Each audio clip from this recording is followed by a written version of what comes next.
I did not think I would talk about this game so quickly. After picking up this anticipated release for me, I was genuinely blown away. I think it helped that I really didn't follow much of the trailers due to the overall nature of these types of games. A quick, long, and short should be that you should play this as blind as you can for the best experience. However, I understand that it's a harder task to do if you know absolutely nothing of this gameplay or how the game overall runs. Talk around this game has varied, but I wanted to bring more attention to this game as I think it should be talked about more than I have seen it. Getting this out of the way ASAP, I will try to refrain from as much spoilers as possible. There is some inevitabilities here, as I want to discuss characters, the gameplay, and some other aspects shown, so expect some light spoilers for the first few weeks of the game as well as some non-story aspects of the new Game Plus feature. Let us stop wasting time though, this is a 100-line Last Defense Academy.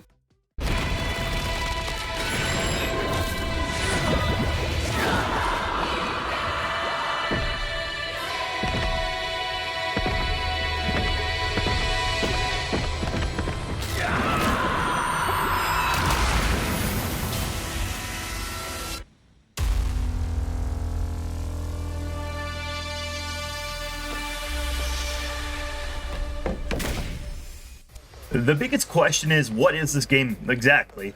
This is a hybrid game mixing the visual novel aspects that are mainstay in the game's creators, mixing this in with strategy RPG mechanics. I'm a sucker for the marriage of genres, especially two that appeal to me, so I'm always down. The game at a base is pretty standard, 100 days, 100 endings, and 100 hours minimum to play. The best way to explain how this gameplay loop will work is getting into the basic story premise. Takumi Sumino is our protagonist, an ordinary high schooler content with his pretty average life. The kicker is that he and the rest of the people live in the TRC, the Tokyo Residential Complex. Honestly, not super out of the ordinary from your standard city, aside from the artificial ceiling. Everything is fine for our lad Takumi. Life is enjoyable, has two supportive parents. His best friend, Karuha, has been at his side their entire life, basically. It's obvious that there are strong romantic feelings between these two, and it seems all lovely. What could go wrong?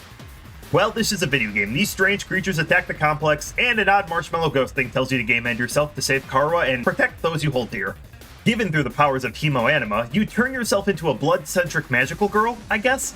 Right after, you are transported to the aptly named Last Defense Academy, where you will team up with a group of similar-age characters, all equipped with their own hemoanima, to defend the academy and save all of humanity.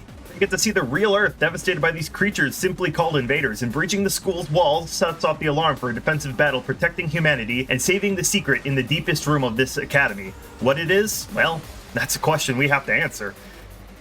Off-rip, it shows the clear inspiration. Kazutaka Kodaka is the creator of the Danganronpa series, teamed up with the same composer and artist who donned the iconic visual novel games. Aside from Kodaka is Kotaro Uchikoshi, the main brain involved with the Zero Escape series and also the AI games. It's a great duo. The mind-fuckiness that can be pulled out from these two teams together is something that is quite apparent. Characters, as you would expect, are as eccentric as those in the Danganronpa series. They are fun to interact with. Yeah, some characters fall into tropes. Kiyoshika is a gooner, Terumi is an incarnate of cringe, Takamaru is your dude bro type. However, I have seen something good for each character of this game. I may hate them, but a new discovery will make me change my whole opinion on them. Led by the game's mascot lead, not Monokuma Sirei, who is the Academy's commanding officer, we are basically voluntold to protect this academy. Continuing with similarities, the team is concerned about basic kidnapping and the fogginess of memories after activating their hemoanima. As this mascot is not telling you to kill the nearest student, the team has to navigate if they want to actually fight. They're asked to risk their lives for a life-threatening war while being held captive in an unknown place. The thought of their loved ones back at the TRC being used as leverage to fight, too. The first real phase of this game is finding the conviction to be a defender of humanity. Takumi and a few more of the gung-ho students immediately take up arms in battle, with the rest of the gang being cautious and downright scared to go out and massacre these creatures. Of course, this nicely drip-feeds the unit so you aren't immediately overwhelmed, but that was just one of the first big things I loved. Danganronpa was a series where the students could be best friends and always could work together, but are forced and manipulated into a battle royale-esque killing game. These students can work together finally, but each needs to find their own strength to fight. It was always hype getting a new character to fight with the team. Let us get into the main meat then, with the defensive battles. As I said, this is a strategy RPG. Each unit moves as their own chess piece with different stats and moves, giving a variety of roles to play. There's a good solid mesh of the 15 students in their playstyle. The way they like the battle too are very in line with many aspects of their character. Characters like Kiriko and Kyoshika are single-target boss killers. Takamaru is a crowd controller. Gaku and Tsubasa can provide coverage and support. Each character has innate abilities, and you will definitely find your favorites. Each character gets their own chance to have some use, even the ones you wouldn't expect. Shoma takes all the aggro and plays a counter game. Kurara is a defensive support, sticking close to the base as the only one to have the ability to heal the shield generator for the school. This does have its use. This moves into a neat mechanic of the battles. A lot of strategy RPGs I've played usually work in the sense that each character gets a move per turn. This works different. Instead, AP is given for each turn. Some enemies give AP upon killing as well. Every move costs an AP. A character can move as many times as their literal heart's desire. But after their initial move, they get the status fatigue, basically restricted movement. You can spend AP to restore that status, of course, or use Nozomi paired with your favorite DPS and kill everything. I like the style of pretty aggressive gameplay. SRPGs usually have a sort of defensive style, but getting kills fast to rack up AP and having an infinite turns in a round is super fun. Not needing to divvy out your movement on every character lets you focus on the offensive units, but you can keep your other units that play a little bit more passive or defensive role in the back and use them when they're needed. Lastly, it's a voltage meter, a super meter that charges with pretty much every action. You can expend it at 100 for stat boosts, extra turns, or a massive attack of the player's choosing, at the expense of stunning the user for the next turn or so. The other thing that plays a very interesting role in this game is death.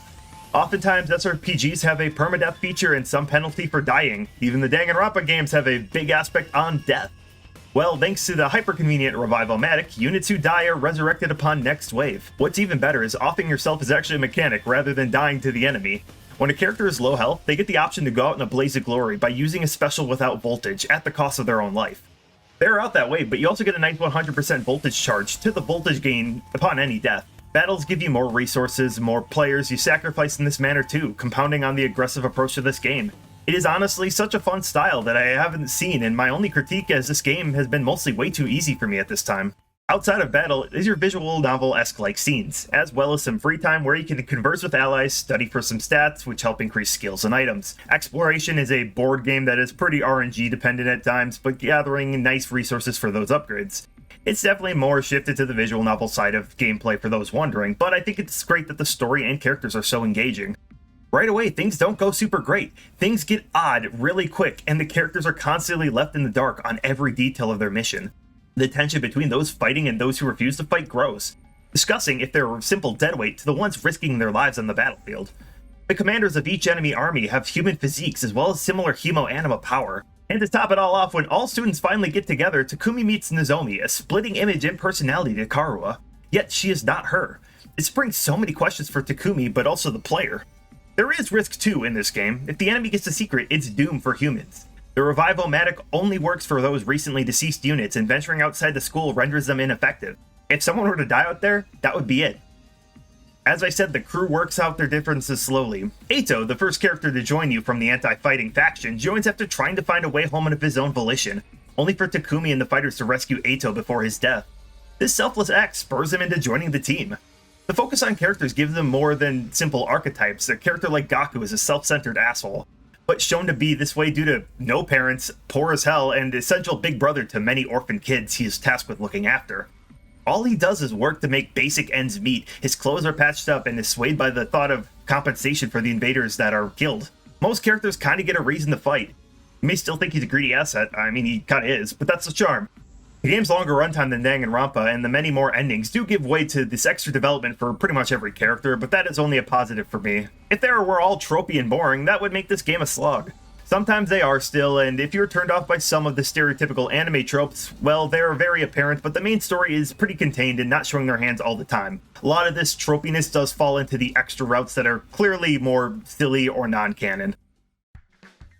There's a certain style to this game, not just Danganronpa tactics, but its presentation. I loved the Danganronpa series 2 being a super influential game for me when I first played it, but with how the game looks and feels, I just love how it is. The special attack splash cards they show, so many capturing the personality of the user, the overall visuals of the dying world are so great. So many CGs to capture the many moments, there's a shit ton in this game. The music here is also just fantastic. The style is very reminiscent of the series I keep comparing this game to, but in the best way possible. The happy and hopeful music during the general exploration of the school.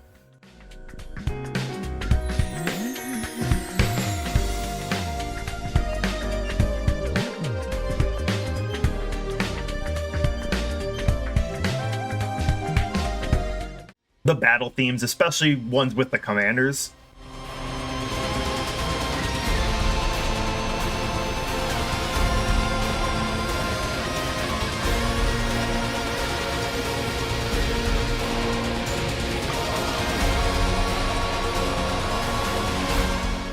And I am broken because every time I hear the nighttime song now, I just think of this song.